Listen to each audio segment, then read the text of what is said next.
지금 현재 제가 봤을 때는 그 각종 인사들 중에서 가장 내부적으로 대놓고 반발하는 게 전 검찰이라고 봐요. 맞아요. 일부 인사들이 지금 나서고 있잖아요. 그 이완규 같은 경우는 뭐 이런 거죠. 윤석열 서울중앙지검장의 임명이 재청권을 제대로 행사한 거냐. 이게 어떻게 된 거냐면 인사권자는 대통령인데 그 인사권을 발휘할 수 있게 제청해주는 사람이 법무부 장관인 거거든요. 예, 맞습니다. 근데 법무부 장관 자리가 비어있어. 예, 공석이죠. 그래서 법무부 차관이 그걸 대신했단 말이에요. 네. 거기에 대한 딴지를 걸어요. 그 이완규가 예전에 노무현 대통령과의 검사들과의 대화에서도 딴지 걸었다는 바로 그 인물. 맞아요. 예.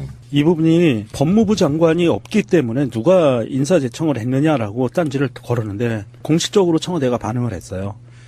장관이 없지만 차관이 퇴임 전에 제청을 했고 장관이 제청권자가 없을 경우에 차관한테 제청을 받는 것은 해도 되고 안 해도 되고 하는 임의 사항이기 때문에 큰 문제 없다. 그리고 우리는 차관한테 제청을 받았다라고 한마디에 끝내버렸죠. 더 이상 딴지를 못 거는 거죠. 거기에 대해서는. 권한 대행이니까 그냥 차관이 아니고 권한 대행이고 법적으로 다 법무부 장관이 거리 시에 차관이 권한 대행하는 건 당연한 거잖아요. 네. 그게 법적으로 보장돼 있는 거고. 그래서 황교안이가 대통령 권한 대행을 했고 대통령이 해야 될 일들을 지가 달아서 한 것처럼 거기에 대해서는 진짜 별로 할 말 없는 자들이 이렇게 그 딴지를 걸어요. 딴지를 건다는 게 대부분 그런 거거든요. 윤석열이 마음에 안 든다 이렇게 말 못하니까 그렇죠. 절차에 하자가 없는지 궁금해? 그러니까 기본적으로 그런 마인드 갖고 있는 거예요. 노무현 대통령은 검사들과의 대화 같은 자리를 사실은 만들 필요가 없었어요.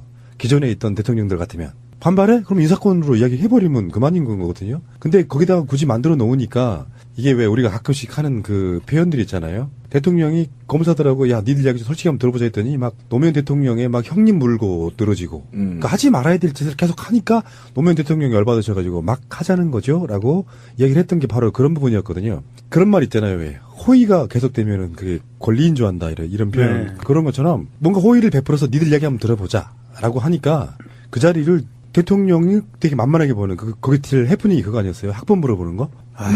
대학교도 안 가신 분한테 83학번이냐고 물어봤던 거죠. 그러니까 그런 것처럼 지금 뭐 그 김경진 의원하고 우병우하고의 그때 그 국회에서 청문회 때 보면은 그때 그런 얘기 하잖아요. 우병우가 다 모른대. 사실 우병우밖에 알 사람이 없는 이야기를 다 모른대. 그러니까 그 김경진 의원이 그런 얘기 하잖아요. 당신 같은 검사들 때문에 나라가 망가졌다. 그렇지. 물론 일부 10%건 5%건 억울한 지점이 있을 수 있겠지. 근데 이건 그렇게 봐야 됩니다. 무소불위의 권력을 가졌던 집단이 개혁을 당하려고 하니 자기들 간에 꼴 같자는 거예요. 이를테면 지금 이영렬 전 서울중앙지검장이 그래도 박근혜의 탄핵 그 시점에서 박근혜 수사를 주도한 사람이고 일종의 공이 있는 건데 어떻게 그 사람을 좌천시키느냐 하는 이야기거든요. 걔네들은 국민적 여론에 떠밀려가지고 억지로 했다는 게 바로 드러났고 결론적으로는 우병우하고의 짬짬이를 통해서 우병우만 불구속된 상태. 사실은 우병우는 불구속시킬 수밖에 없는 상태로 검찰이 기소했다. 특검이 털어준 것도 내용이 넣지 않았다 이렇게 나오고 있지 않습니까? 그런 측면. 이영렬은 정말 하고 싶어서 수사를 한 게 아니라 자기도 하려고 어쩔 수 없이 한 수사의 결과 다 구속시켰지만 우병우만큼은 구속 못 시키는 상태로 갔던 거거든요. 검찰국장하고 돈 봉투 주고받으면서. 이런 것들이 사실은 발목 잡기의 첫 번째 일환인 거예요. 반발하는 거. 검찰은 지금 이제 제가 볼 때는 아마 반발을 준비할 거예요. 왜 그러냐면 검찰 권력이 굉장히 오래돼 있고 권력화되어 있고 수군화되어 있기 때문에 굉장히 이제 반발이 있을 건데 지금 가장 큰 문제는 반발을 할 수 있는 자기들의 어떤 명분이 없어요. 그러니까 검찰이 그동안에 어차피 지금 노무현 정부에서부터 어쨌든 로스쿨 제도가 지금 말은 많지만 어쨌든 로스쿨로 반이 지금 채워져 있는 상태고 사법고시가 제가 알기로는 곧 지금 폐쇄되는 것으로 알고 있어서 그래서 어쨌든 에리트 중심으로 갔던 검찰들이 이제는 일반화되거나 또는 수준화되어 있는 거죠. 그런 측면에서 봤을 때 어쨌든 검찰이 이 정도가 내부의 망에 좀 올릴 정도 정도의 반발 이외에는 크게 하지 못할 거다. 왜 그러냐면 국민들은 온갖 적폐하겠다고 집회하고 있는데 지들은 돈봉투 잔치하고 검찰들은 스폰서에서 또 연애하고 돈 받고 이런 검찰이 무슨 국민 앞에서 기소권 유지해 주세요 이렇게 얘기할 수 있는 명분이 있는 거냐? 있어요? 없죠. 예, 짱돌 맞습니다. 지금 말 한마디 나 대한민국 검찰에 했다가 너 이리와 이 새끼야 짱돌 맞아요. 어디 가서도 검찰이란 말 못해요 지금. 요걸 바꿔야 되는 게 참 딜레마인 건 맞는데 노무현 대통령한테는 그렇게 바른 말 잘하던 애들이 이명박근혜 기간 동안 그런 말 한마디라도 했습니까? 그 상태로 그냥 권력에 복종해버린 거잖아요. 그 기간 동안에 아마 바른 말 해가지고 옷 벗은 사람이 최동욱 검찰총장, 윤석열 그쵸, 서울중앙지검장 정도잖아요. 그래서 사실 그 윤석열이라고 하는 검사는 진보 보수가 아니야 보면은. 그렇죠. 심지어 왜 그 노무현 대통령의 측근들도 사법처리 하는 사람이었고. 그렇죠, 그렇죠. 그 일화를 보면 되게 재밌는 게 엄청 많더만요. 그 윤석열 그 검사 지금 검사장인 거지 이제. 그 일화를 보면은 어느 쪽에서도 윤석열에 대해서는 인간적으로 말을 못 한다는 거예요. 맞아요. 검찰 내부에서도 말을 못하는 거죠. 워낙 강직한 사람이라. 그러니까 그게 원래 검찰의 모습이었지. 그렇죠. 예. 공정성. 예. 예, 예. 사람에 충성하지 않고 그렇죠. 조직에 충성하는. 검찰의 존재 가치는요, 인권 보호였어요. 사정기관이 아니고, 원래 검찰은 예전에 우리 어렸을 때 다시 되돌아가고 있어요. 검찰은 우리 편이었잖아요. 정의로운 사람 편이었잖아요. 언제? 어렸을 때 검찰을 배울 때 그렇게 배우잖아요. 아, 배울 때. 네, 예를 들면, 교과서에는 그러니까 피해자의 편인 거야, 검찰은 항상. 지금도 마찬가지죠. 피해자 편인 거잖아요. 가해자는 변호사가 필요한 거고, 피해자는 변호사가 필요 없듯이, 어쨌든, 검찰은 항상 정의로움의 상징이었단 말이에요. 잘 기억해보세요, 어렸을 때. 근데 지금은, 검찰이 그 정의로움이라는 이미지가 사라지고, 그렇지. 악마 같은 생각이 들잖아요. 권력의 개. 개.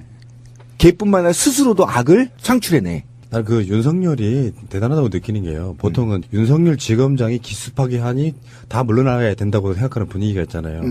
그보다 더 심각한 거는 뭐냐면은 정권이 알아서 그냥 그 댓글 국정원 수사 소신껏 했다고 찍어냈잖아. 그렇지. 그래서 이제 한직으로만 보내잖아요. 뭐 대부분 다 옷을 벗거든요. 근데 이분이 그 국회에 나와서 했던 말 중에 그런 거 있었어. 나는 조직을 사랑한다. 뭐 특정 사람에게 충성하지 않는다. 그래서 왜 다 옷 벗고 나와가지고 검찰 그냥 쓰레기 되게 내버려 두는 게 아니고 막 온갖 모욕을 당하면서도 한직으로 돌아요. 그러다가 여기까지 자기 조직을 지키잖아요. 나는 이게 대단하다고 보는 거예요. 예, 맞아요. 쉽지 않을 건데. 그때 당시에 윤석열 검사가 그렇게 찍혀서 한직으로 내려갈 때 우리 쪽에 있는 유명하신 분이 그런 얘기를 했어요. 옷 벗지 말고 끝까지 버텨라. 맞아. 끝까지 버텨다. 기억나네. 그랬었어요. 그래서 이런 날이 오면 검찰을 제자리로 돌려놓을 수 있는 사람이 되다오라 그런 이제 의미의 이야기였는데 그것이 제대로 먹혀 들어갔고요. 윤석열 지검장 일화를 좀 잠깐 말씀드릴까요? 윤석열 지검장이 서울대 법학과 79학번인데요. 80년 광주민주화운동을 무력 진압한 전두환에 대해서 학교에서 모의 재판을 열고 자기가 검사 역을 맡아서 전두환에게 사형을 구형했어요. 멋지네. 그래가지고 도망갔어요. 왜냐하면 이제 수배 당하니까 도망을 갔고요. 강직한 사람이죠. 김대중 정부 당시에서도 박희원 치안감을 소환해가지고 하루 만에 자백을 받아냈대요. 얼마나 철두철미하게 증거를 수집했는지 박희원 치안감이 영장실질심사도 포기했었다고 하고요.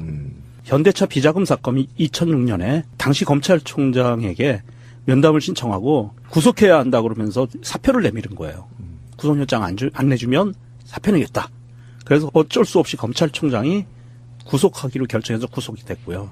박근혜 정부에서는 뭐 말할 것도 없고 뭐 연수원 동기 모임에서도 예전에 식사를 하고 한 사람이 카드로 결제하고 나머지가 몰아주자. n분의 1. 한 명이 카드로 결제하고 각자 먹은 돈 그 사람한테 주자 그랬더니 윤석열 그 지검장이 그때 그랬대요. 이거에 대해서 이건 카드깡이다. 하면 안 된다. 그래가지고 못했대요. 이 양반 심하네. 아주 쪼삐타기가 거의 문재인스러운 사람이에요. 아주 강직하신 분이네. 우리나라 검찰을 반석에 올려놓을 만한 분이세요. 우리 신비님하고는 비교할 수 없을 만큼. 이게 민주당의 박범계 의원이 있죠. 이 박범계 의원이 전직 판사였는데 연수원 동기래요. 그렇죠. 예, 연수원 동기였고 이 박범계 의원이 페이스북에 이런 글을 썼었어요. 국회의원과 현직 검사가 사석에서 함께 있으면 정치 중립성이 훼손될 수 있다는 당연한 사실을 나에게 깨우쳐 주었다라고 이런 글도 쓰고요. 윤석열 지검장을 만났었는데 예전에 아무 말도 없이 10분 동안 술 한 잔만 하신 뒤에 모임을 떠났대요. 그리고 나서 이 박범계 의원이 자기가 이걸 쓴 거예요. 아, 윤석열이 나에게 국회의원과 검사가 한 자리에 있으면 무슨 말이 나올 수 있구나라는 걸 몸으로 보여줬다. 그러니까 이 정도로 강직하고 깨끗한 사람이기 때문에 누구도 그 윤석열 지검장에 대해서는 건드리기가 힘들죠. 예, 윤석열 찬양 방송을 할까요? 이야기 엄청 많던데. 근데 근데 어쨌든 검찰은 윤석열의 뛰어난 청렴성이나 정의로움으로 바꿀 수 없다라는 게 제 생각이에요. 그러니까 윤석열뿐만 아니라 이 검찰 개혁은 대한민국 국민 깨어있는 힘이 모두 다 달라붙어야만 가능한 권력을 갖고 있다. 그리고 저는 제가 조국 교수님한테 쪽지를 보낸 답이 왔어요. 답이 왔는데 제가 한 가지만 부탁하겠습니다라고 했는데 계급을 다 없애주십시오. 공무원의 모든 계급을 없애주십시오라고 했을 때 손가락 큰 게 저한테 왔어요. 네. 그리고 연목을 아니야, 그치? 손가락 이렇게 크게 이제 엄지척이 왔어요? 한 건데. 가운데가 온 게 아니고. 거기에 제가 다시 확인하겠다. 이게 뽑히고 아닌지 가운데 걸로. 그래서 제가 거기다 추가로 한 게 뭐냐면 윤석열은 절대 검찰을 개혁할 수 없어요. 인사는 개혁할 수 있어요. 근데 너무나 오랫동안 숙곤하게 와 있기 때문에 권력을 향유했기 때문에 할 수 없는데 어떻게 해야 되냐면 첫째로 검찰 노조를 빨리 만들어줘야 돼요. 다른 나라는 다 있습니다. 선진국은 검찰 노조 만들어 내부 정화운동을 할 수 있게 만들어줘야 되고 그다음에 검찰이 기소권과 수사권이 있는데 기소권은 각 사정기관에 나눠줘야 돼요. 분배를. 그러니까 경찰한테도 주고요. 감사원한테도 주고요. 국세청에도 줘야 돼요. 일부 줘서 상호 견제하게 만들어야 돼. 검찰도 탈세하면 기소해버리게. 국세청에서. 예를 들면 그렇게 줘야 되고 그다음에 수사권은 경찰, 감사원, 그다음에 사정기관을 다 줘야 돼. 국세청까지. 그러면 이게 서로 맞물려. 예를 들면 제가 국세청 말단 공무원이에요.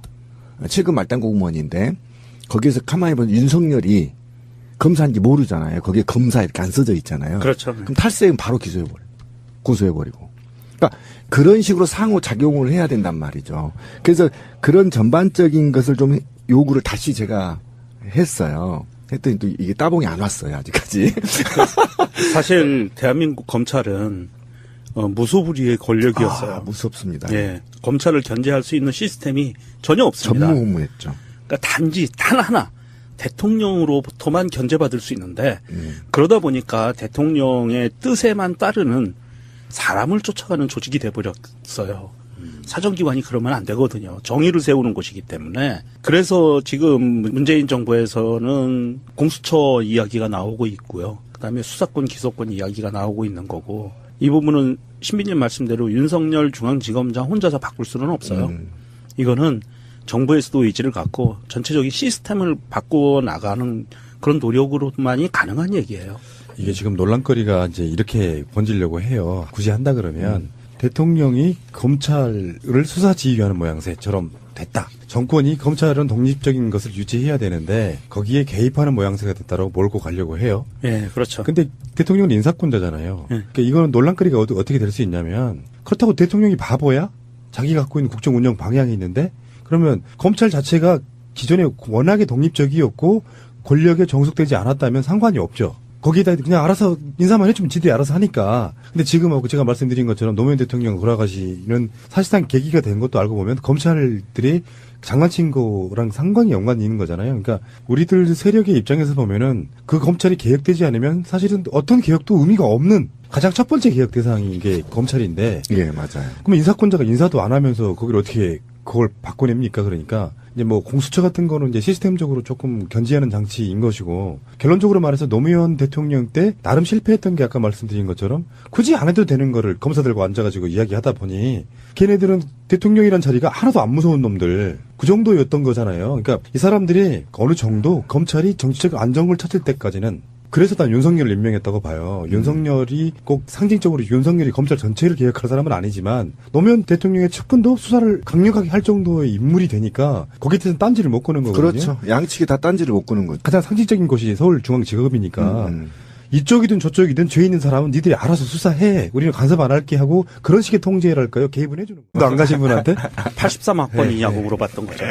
그러니까 그런 것처럼 지금 김경진 의원하고 우병우하고의 그때 국회에서 청문회 때 보면은 그때 그런 얘기 하잖아요. 우병우가 다 모른대. 사실 우병우밖에 알 사람이 없는 이야기를 다 모른대. 그러니까 김경진 의원이 그런 얘기 하잖아요.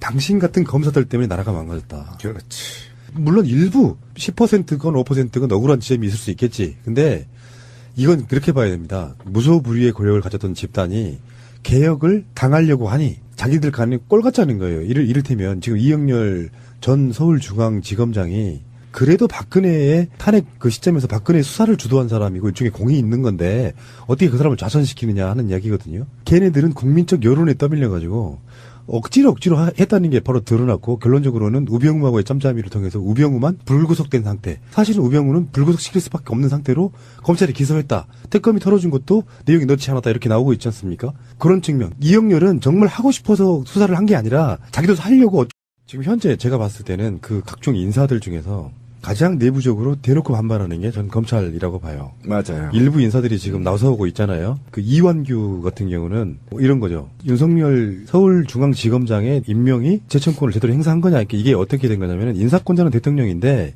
그 인사권을 발휘할 수 있게 제청해주는 사람이 법무부 장관인 거거든요. 예, 맞습니다. 근데 법무부 장관 자리가 비어 있어. 예, 공석이죠. 그래서 법무부 차관이 그걸 대신 했단 말이에요. 네. 거기에 대한 딴지를 걸어요. 그 이완규가 예전에 노무현 대통령과의 검사들과의 대화에서도 딴지 걸었다는 바로 예, 그 인물. 맞아요. 예. 이 부분이 법무부 장관이 없기 때문에 누가 인사제청을 했느냐라고 딴지를 걸었는데 공식적으로 청와대가 반응을 했어요.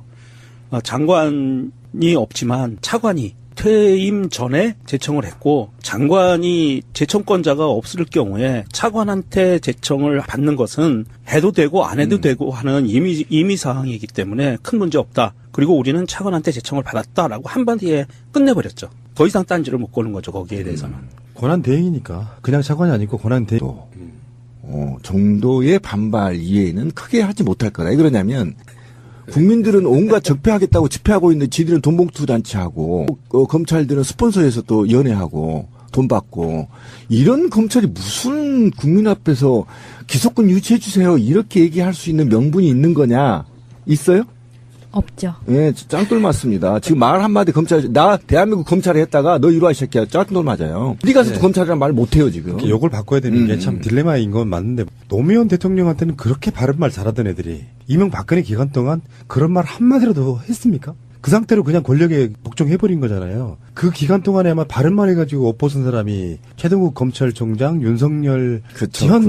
서울중앙지검장 정도잖아요. 그래서 사실 그 윤석열이라고 하는 검사는 진보 보수가 아니야 보면은. 그렇죠. 심지어 왜 그 노무현 대통령의 측근들도 사법처리 하는 사람이었고. 그렇죠, 그렇죠. 그 일화를 보면 되게 재밌는 게 엄청 많더만요. 그 윤석열 그 검사 지금 검사장인 거지 이제. 그 어쩔 수 없이 한 수사의 결과 다 구속시켰지만 우병우만큼은 구속 못 시키는 상태로 갔던 거거든요.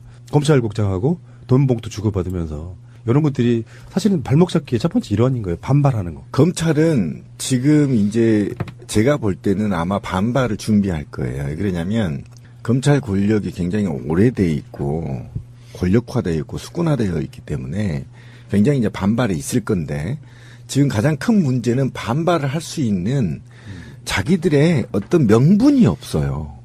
그러니까 검찰이 그동안에 어차피 지금 노무현 정부에서부터 어쨌든 로스쿨 제도가 지금 말은 많지만 어쨌든 로스쿨로 반이 지금 채워져 있는 상태고 사법고시가 제가 알기로는 곧 지금 폐쇄되는 것으로 알고 있어서 그래서 어쨌든 에리트 중심으로 갔던 검찰들이 이제는 일반화되거나 또는 수준화되어 있는 거죠. 그런 측면에서 봤을 때 어쨌든 검찰이 이 정도가 내부의 망에 좀 올릴 정도. 이고 법적으로 다 법무부 장관이 거리 시에 차관이 권한 대행하는 건 당연한 거잖아요. 네. 그게 법적으로 보장돼 있는 거고. 그래서 황교안이가 대통령 권한 대행을 했고 대통령이 해야 될 일들을 지가 달아서 한 것처럼 거기에 대해서는 진짜 별로 할 말 없는 자들이 이렇게 그 딴지를 걸어요. 딴지를 건다는 게 대부분 그런 거거든요. 윤석열이 마음에 안 든다 이렇게 말 못하니까 그렇죠. 절차에 하자가 없는지 궁금해? 그러니까 기본적으로 그런 마인드 갖고 있는 거예요. 노무현 대통령은 검사들과의 대화 같은 자리를 사실은 만들 필요가 없었어요. 기존에 있던 대통령들 같으면. 반발해? 그럼 인사권으로 이야기해버리면 그만인 거거든요. 근데 거기다가 굳이 만들어 놓으니까 이게 왜 우리가 가끔씩 하는 그 표현들 있잖아요. 대통령이 검사들하고 야 니들 이야기 좀 솔직히 한번 들어보자 했더니 막 노무현 대통령의 막 형님 물고 늘어지고 그러니까 하지 말아야 될 짓을 계속 하니까 노무현 대통령이 열받으셔가지고 막 하자는 거죠 라고 이야기를 했던 게 바로 그런 부분이었거든요. 그런 말 있잖아요. 왜 호의가 계속되면은 그게 권리인 줄 안다 이런 표현. 네. 그런 것처럼 뭔가 호의를 베풀어서 니들 이야기 한번 들어보자 라고 하니까 그 자리를 대통령이 되게 만만하게 보는 그게 해프닝이 그거 아니었어요? 학번 물어보는 거?